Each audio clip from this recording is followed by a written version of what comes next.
Hey, thanks for joining me. Let's continue on with Gen-13, the miniseries. It was a 5-issue miniseries. We've already looked at issue 1. I figured today we'll look at issues 2 and 3. I'm not going to spread these out forever. I did that on Doom's 4 for some reason. I can't possibly understand why I did that. But yeah, I just recently looked through Gen-13 number 1 for the first time. And I would talk about that I wasn't interested in the book because J. Scott Campbell's artwork, at this time to start, wasn't interesting to me. It was not a vibe that worked with me. The kind of cartoony, distorted looking faces just wasn't something that interested me.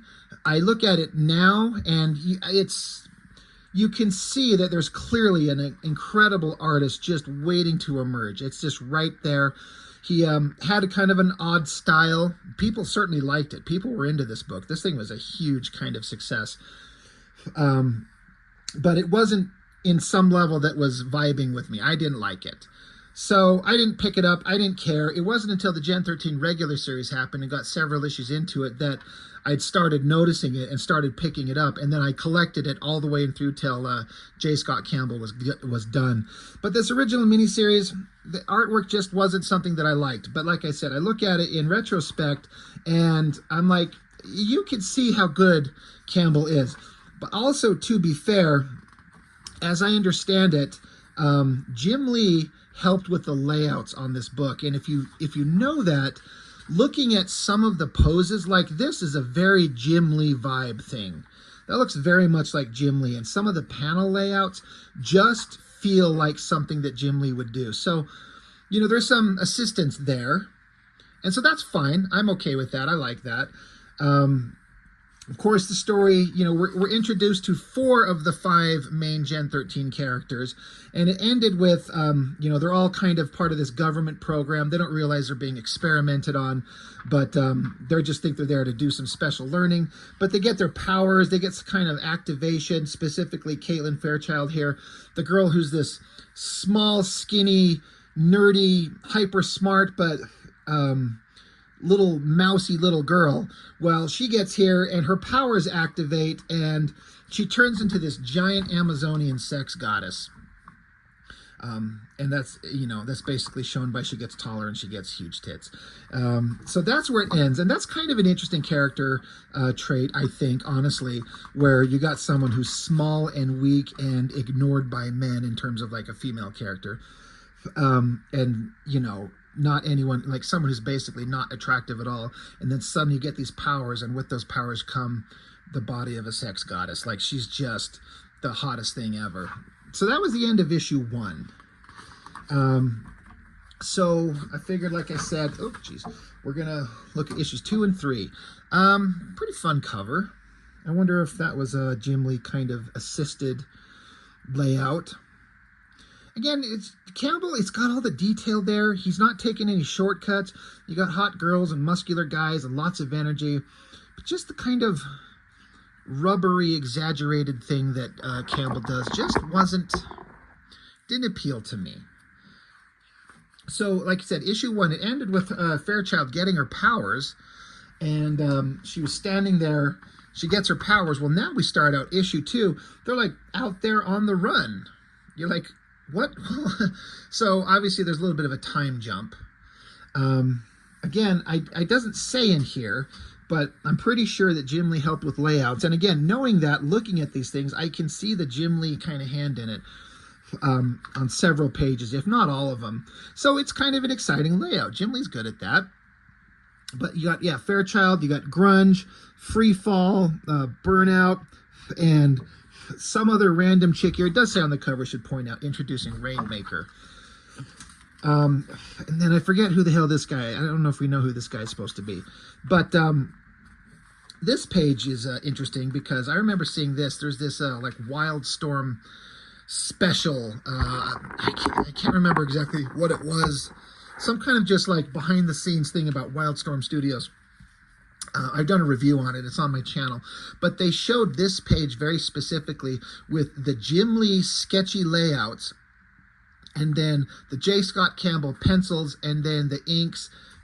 Who inks this shit? Alex Garner, right.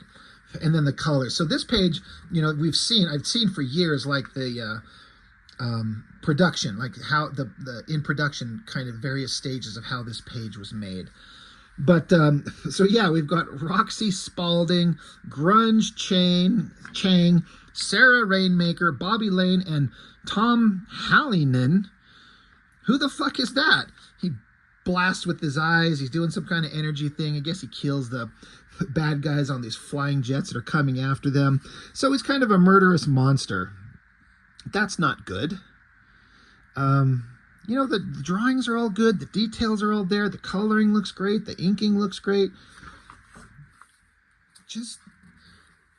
I know, it's just me. I'm kind of unique in this, and I just did not like Campbell's artwork yet. If you've watched my reviews, if you watch me do Danger Girl, he's one of my favorite artists ever now, but didn't care for his earlier work.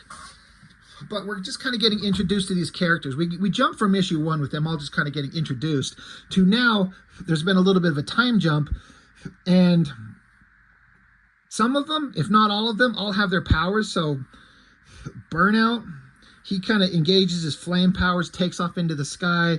Bad guys are shooting at him, so he's using his fire powers to take them out. All pretty good. Like, again, I can see Jim Lee rendering these pages. So again, I'm assuming that he helped do the layouts. It feels like Jim Lee layouts. So it looks good like that. These would look really cool if it was old school Jim Lee, like Uncanny X-Men era Jim Lee. This shit would look amazing. But I guess Freefall, Grunge, and Rainmaker here, they're being chased. They're kind of separated from these guys, and the bad guys caught up with them. And I guess their powers haven't manifested yet, so they can get caught here. But then this girl, Rainmaker, she can manipulate the weather. She's supposed to be Native American and can manipulate weather, like storm powers, I guess. But yeah, she's just here part of the group. I guess we'll get to see later on in the book where we get introduced to her.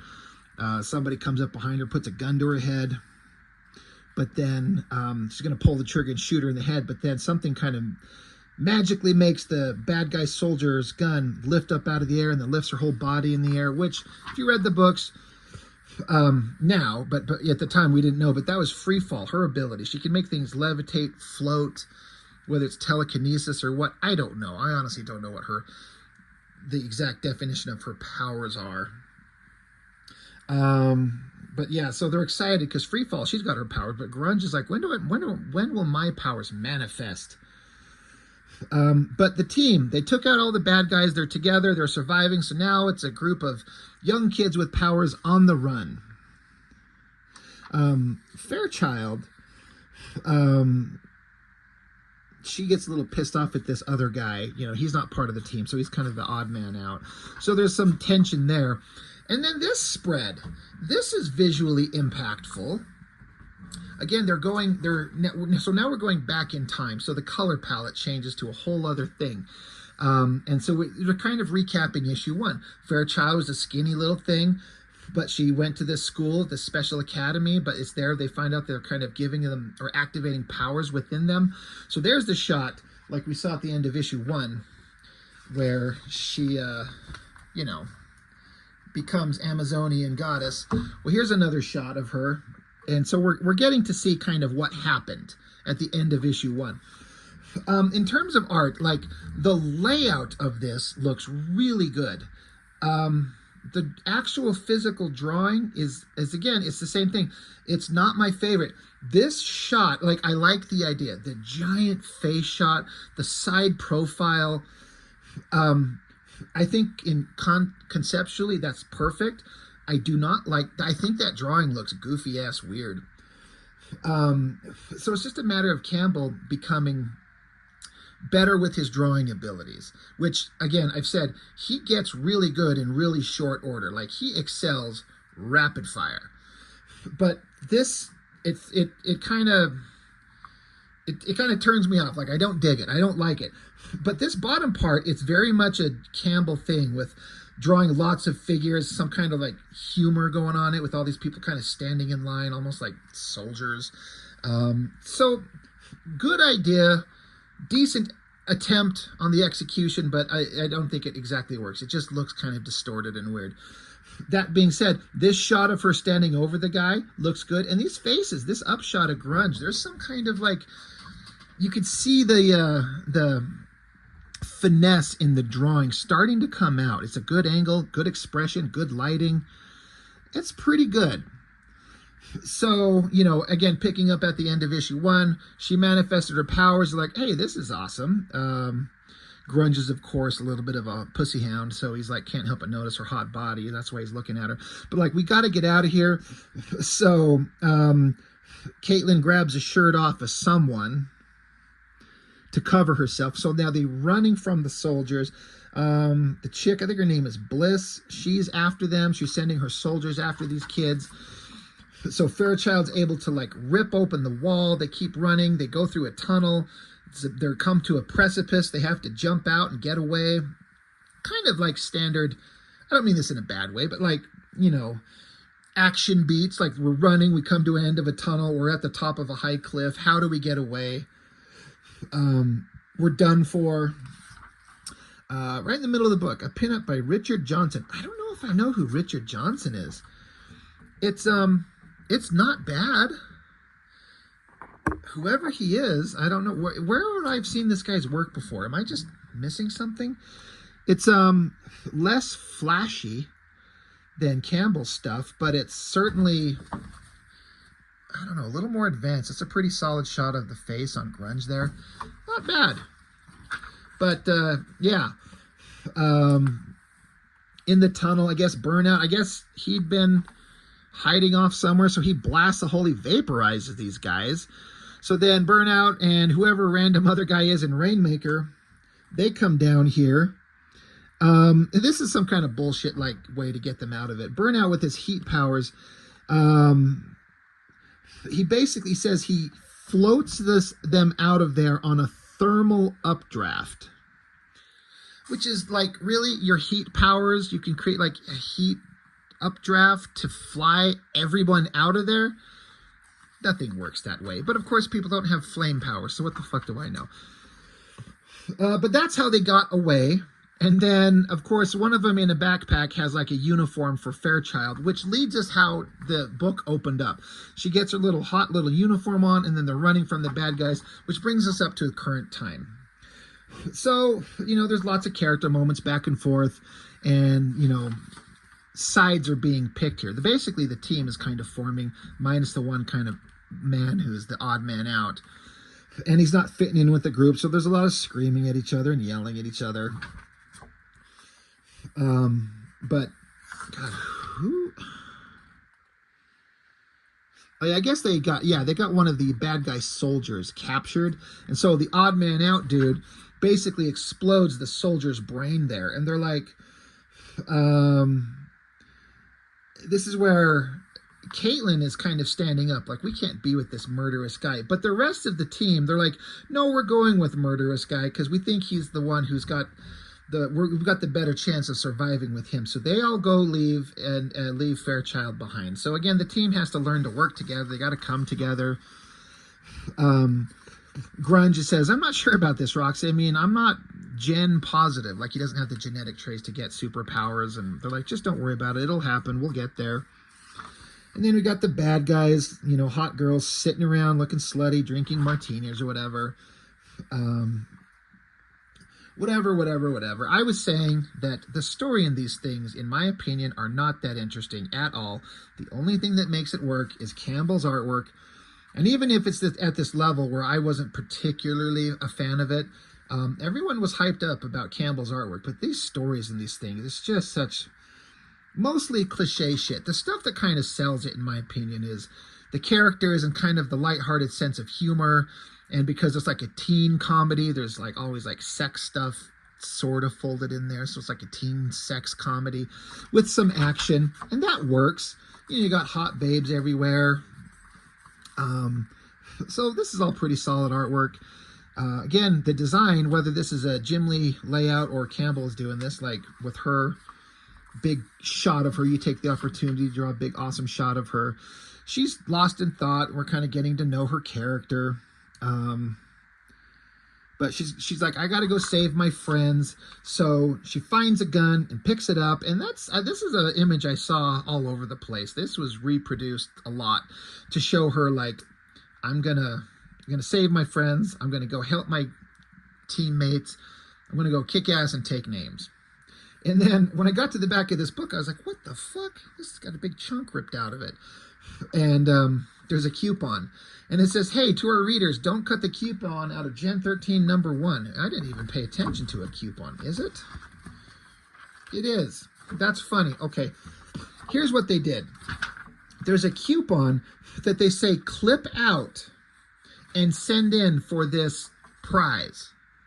But if you notice, the coupon is right on the back page of the actual physical awesome comic that you want to keep. So they said, hey, we screwed up and put the coupon in a bad place. Don't cut up your comic. Take the coupon out of this book. So whoever owned this previously absolutely did that. Cut out a coupon to get some whatever the fuck. So pretty standard stuff. The team's just kind of coming together. We're getting to know their powers. We're setting up rivalries, who's the good guys, who the bad guys, but Fairchild's kind of the star of the show. The only thing that kind of doesn't make sense is that Fairchild, the character, shouldn't know how to handle a fucking gun, or how to be in a life and death situation, or how to handle being under fire. Like, if you're a nerdy little bookworm in college, like you're a 19-year-old, however old she's supposed to be, they kind of skip by the fact that this is not a woman that's been trained as a soldier. Maybe it's because she went through training, I guess, at the academy. Is that what happened? Because she gets into this school thing. And yeah, I guess this makes sense. I guess so. They were talking about in issue 1 how they're at this academy. They're working together as a team. So they've been trained and stuff. So I guess there's a little bit of kind of an excuse to why she suddenly, when she gets these superpowers, she's just a super badass that knows how to use firearms. But there's kind of a story element, like a opportunity lost to show, like, to have people who've never been under, like, actual fire, threat of death, even though you get superpowers, you don't just suddenly know how to be a badass.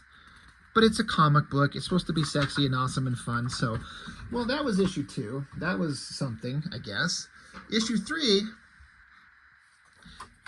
everyone loved PITT. And it's funny to, like, they want to take their 5-issue miniseries, and I wonder at what point they were like, holy shit, can we get Dale Keown to loan us PITT? Because holy God, we want PITT that is awesome to join up with the Gen-13 gang who are awesome, and how could we go wrong? And I don't know. I assume it probably did well for everybody. Once again, looking at these pages, assuming that Jim Lee did the layouts, I feel a lot of Jim Lee vibe in a lot of these panels. This low extreme angle, like the forced perspective, feels way more Campbell than Jim Lee, though, because it's got some kind of energetic life to it that's different than Jim Lee, but that's fine. Yeah, J. Scott Campbell pencils, Alex Garner inks. Stories by Jim Lee and Campbell and Brandon Choi. So the downside is it's Jim Lee and Brandon Choi writing. The upside is J. Scott Campbell is brought in to help craft the story. Did he do that on issue 1? No, he did not have any say on issue 1, according to the credits. What about book 2? No, he did not. So at some point, they started involving Campbell in the story, which is smart because he's the only thing making this thing work. So continuing with the story, Fairchild's on her own, gonna go save her comrades in arms. So we got the bad guys in the big old vehicle. That's awesome. We're in the bad guy's lair. We got bad guys doing bad guy shit. None of this is interesting. Just keep me with the kids of the Gen-13 gang, and I'm interested. That's a pretty awesome shot. Again, taking this opportunity. Look at this shot of, like, this little silhouette of her standing on the mountain and this giant, like, mountainous rock face, and then this giant, like, building built on top of it. It looks like a cutscene out of, like, an old Nintendo video game, which would actually be awesome right there. But then again, just take the opportunity to have the hot girl shot just standing there looking sexy as hell, covered in guns and gear. I don't know why she suddenly knows how to be a badass soldier, but whatever. Lots of text. That's fine. So now it's Fairchild infiltrating this place. She sneaks in, gets a gun to the back of a soldier, says, "Don't move a muscle." And then another guy just walks up behind her, puts a gun to her head. So she's able to take them both out because she's super strong. Good action. It's all able to be kind of followed really easily. You know, I feel like the storytelling's clear. And that's one of the strengths of Campbell, I believe. I've never read any of his stuff and had a hard time following it. Again, it could be because of Jim Lee assisting on layouts, but who knows where that begins and where it ends. That's a pretty solid shot of the side view of Lynch's face here. Because, of course, we know Lynch started out as a bad guy, but he's working his way into being, he's going to give up being with the bad guys and take these kids and kind of be their hard and tough as nails, like, leader. And so we get the kind of a cliche thing of the bad, or the good guys trapped. Some of them in, like, containers of bubbles. Is that to keep the guy who can turn himself on fire? He's encased in water to keep him out. Of course, we got Free Fall and Rainmaker, and of course they're naked, but so is Grunge, and they've only got this little technological doodad hanging in front of his ding-dong, so we don't see all of that. So it's always done with like a sense of humor, but honestly, I feel like the sense of humor and the whimsical kind of nature of it is all from Campbell's artwork. If this was any of the other Wildstorm artists, I don't think this works. If you put Ryan Benjamin or Brett Booth or Scott Clark or even Jim Lee, it works in varying degrees, but it doesn't work as good as this because Campbell brings something unique, kind of a silly, comical, whimsical edge to it that no one else has. Again, it's just that, it's that little it factor that makes it stand out. So, and of course, like I was saying, the kind of like the, you know, sex element of it where like the girls are undressed and so is the guy with the humor. So the heroes are being tortured. Then we cut back to, I don't know how this story ever fits into the PITT storyline, but this is Timmy, the little kid at the beginning of PITT. He's been captured, and he's locked away in the bad guy base where all these other guys are. And then Fairchild, who's walking around in disguise, she shows up and like, "Hey kid, let me get you out of here. I'll help you." So you can see how we're going to end up involved with PITT here. So then we cut from that scene to PITT himself is locked away in a jail cell with energy bars. He's got chains wrapped around him, and they're basically taunting him. Man, the PITT that I know, he's only here because he wants to be. That motherfucker would rip these walls apart and just rip her in half and drink her blood. But for purposes of story, he's kind of subdued and the bad guys are torturing them. But Fairchild and Timmy, you know, the little kid that PITT's always trying to protect, they're together, and but they're sneaking around, but they see him, or the bad girl here, she sees Fairchild and Timmy, so she uses her powers to blast at him or something, and the pain that Timmy goes through kind of triggers the mental bond between him and PITT himself. So as I was saying, PITT, that motherfucker just rips those chains apart, stands up and just walks through the wall. And so we get pretty awesome shot of PITT coming through the wall. Fairchild down here on the ground, a big awesome shot of her. It's not the best drawing. Some of the anatomy is a little weird, but you know, again, this is early Campbell, so he's finding his way. But yeah, PITT, he doesn't know who's on his side. And Fairchild's like, "I feel like I just got hit by a train." So, of course, if I know how these things are going to go, is PITT going to end up fighting Fairchild? I mean, why would we not have that in there? What's he got on the cover? Yeah, he's got her. So the bad guys start telling PITT some bullshit, and PITT sees Timmy. It looks like he's potentially dead, maybe. And so Fairchild, she just kind of comes to. She got herself knocked on the head, knocked on her ass. And she comes to and finds this giant monster reaching for a kid. So she doesn't understand what's going on. She just thinks monster's going to kill kid who she just rescued. So there's the setup. It's a reasonable setup. I don't have a problem with it. Before we continue with the story, a pinup by Dan Norton and Chuck Gibson. For those of you who are part of my channel, we all know who Chuck Gibson is. it's kind of funny because my last name is Norton. So this is not the only time we've seen art penciled and inked by a Norton and Gibson. But Dan Norton, I don't know whatever happened to that dude.